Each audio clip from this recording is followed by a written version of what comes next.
O Rompetiño rompeu récords na súa novena edición. Coas emocións aínda recentes, a organización xa pensa no vindeiro ano, xa que se quere que sexa unha cita especial polo 10º aniversario.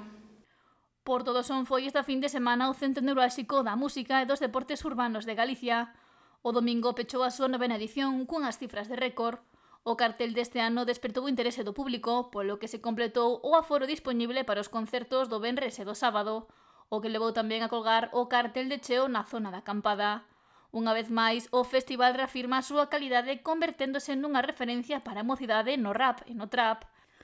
Non é de extrañar que un ano máis contara co apoio de FES Galicia da Xunta e con colaboradores como Vibramau, a Deputación da Coruña e o propio Concello Sonense.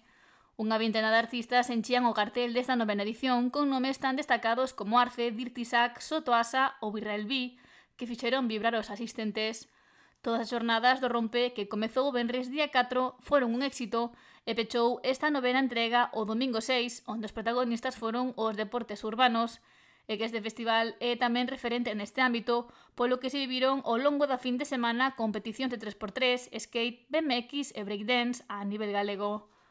A organización destacou o crecemento que está a ter esta cita, converténdose nun referente a nivel autonómico. De feito, o sábado contou coa visita á directora xeral de Xuventude, Lara Meneses. Agora os impulsores do Rompe teñen xa a mente posta no vindeiro ano. Será o 10º aniversario deste festival, polo que se quere preparar unha programación especial para celebralo entre máis música e deporte.